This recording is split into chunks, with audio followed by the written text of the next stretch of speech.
Now let's talk about this, because you're really going to like this. We haven't spoken this in this way before, but then we haven't come to the place that we'd already come to before you said that before either. In other words, we just laid a really good new basis to understand this question in a new way. You're going to feel it in just a moment here. So, if it is true, and it is, that as a problem is coming into focus, a solution is too, then isn't it equally true that as a solution is in focus, that an equal problem is in focus too? In other words, have you ever seen a sound wave or a light wave or any kind of vibrational wave? There's two sides to the wave, aren't there? In other words, the wave, it has an equivalent. It can be small and it can be large, but it's equivalent in either case. So when you knew what you didn't want and now you know what you do want, so life is moving forward. Now, maybe on another subject, you're more focused on the negative side of the wave than you are the positive side of the wave. So maybe you've tuned yourself negatively. Let's back up. Here'll be an easier way to hear it. You can't set your radio dial on 6:30 a.m. and hear what's being broadcast on 98.7 FM. Frequencies have to match up. The transmitter and the receiver have to be in sync.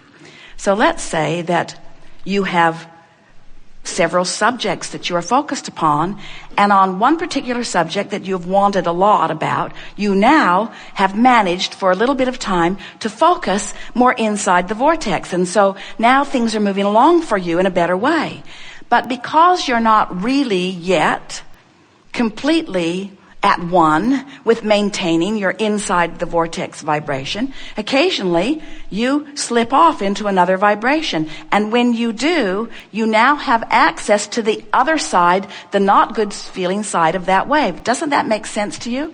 A lot of times people say, I'm afraid to let myself want something because I will be so disappointed if it doesn't come. Well, what that is that's an awareness that I want that and I don't want the opposite of it. But the fact that I really, really, really want it means I really, really, really don't want the opposite of it. And frankly, I was happier when I sort of wanted it and sort of didn't want the opposite of it. When I sort of wanted it, then I could be sloppy in my thinking and it wasn't painful. But now I really want it. When I'm sloppy with my thinking, it's painful. And that's what makes people say, I'm waiting for the other shoe to drop. As if it has to go bad. I just know it's going to go bad. It always goes bad for me. And we say, it depends on where you're focused. The potential for wondrous or awful things is yours in every moment. And it all depends on where you've trained yourself. So now, think of different people you know, or different segments of society that you know, and think about what their waves are like. In other words, there are some people that don't let themselves dream big ever, because they don't want the other side of it. And there are people who dream so big, who are sloppy in their thinking, that live really awful things. Isn't it remarkable how many really, really famous people at what seems to be the top of their game crash and burn so badly? And doesn't it make sense to you now that you understand the wave? So then you say, okay, I sort of get this. And I've decided not to be a deliberate creator after all. I'm going to play it safer. I'm just going to want a little. And we say, we should have told you sooner, but you now know too much. You can't go back. Life is parlaying you into fantastic things, you see. So what we're really talking about here is you got to focus. You got to focus, because what's coming to you is coming in response to your allowance. And here's the thing that makes what we just said to you interesting and funny, but different than the way we were playing with it. And here's what we mean by this.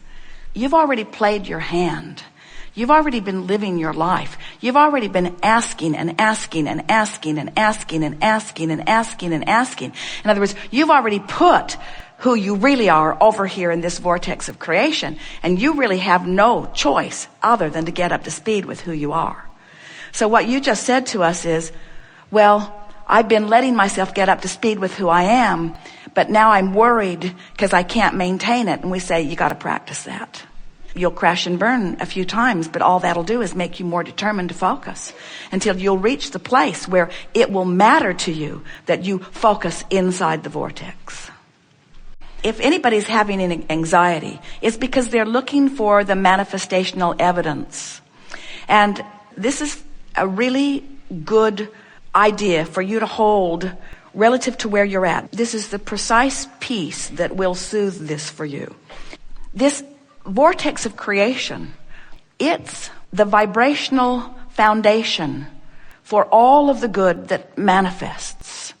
And when you have full view of it, that's when you feel utter faith, because that faith is knowledge in something not yet seen.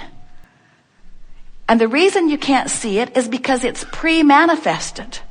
But there is so much that is wonderful that is pre-manifested that you can feel. Did you get that? Now, for somebody outside the vortex, what they heard us just say was, you have to trust us, and we've just got a different version of the fairy tale for you. And so we can understand why from outside the vortex, skepticism and cynicism and pessimism would be something that you are feeling. But if you can accept the reality of this vortex of creation, and you can realize that when your friends and family and well-wishers are coming to you, you can't give them the evidence yet, but you can give them your emotional, vibrational version of it. And so what they're reaching for from you is your feeling of elation, your feeling of optimism, your feeling of knowing.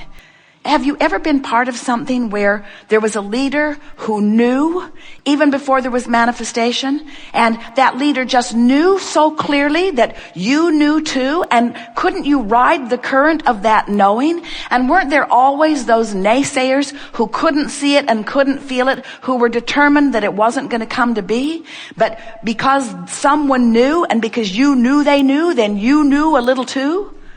That's the best that you can do for those people, because almost everybody is demanding. That's why science and medicine moves slowly forward, is because they need to see it before they believe it. And that's backwards. You got to believe it before you can see it. You have to believe it in order to get in the vortex, and you've got to get in the vortex before you can see it, before you can rendezvous with the circumstances and events that are going to bring the manifestation of it about, you see. It's really interesting. This reality that humans claim and cling to is such an arbitrary thing. You are billions of people with billions of different perspectives of life experience, literally creating billions of different worlds, and yet pretending that it's all one big world that you're all sharing equally. And it's not even close to that, you see. You are on these vibrational islands with law of attraction spinning on your individual vortices, giving you exactly what you are a vibrational match to. So the first thing that we would say to you is, if we were standing in your physical shoes, would leave them all out of the equation, well-wishers or not. Because if you need to prove to them what they need to see, then they've got you focused outside the vortex, and that's why you feel a diminishment of your joy. So somehow you have to convince them that you're onto something, and you know you're onto something. We know that they are well-meaning, and we know that you know that they are well-meaning. We're just saying, you got to do what's easiest to keep you focused in the vortex. So if someone says, how you doing? You say, tuning my frequency. You say, well, how's it coming? Great, I feel great. What have you got to show for it? Joy. Well, what else you got to show for it? Vitality, clarity. What else you got to show for it? All that you're doing, what do you have to show for the work that you've been doing? Enthusiasm, life, passion. That all? And what they're really saying to you, don't you think paying this price of joy is too great?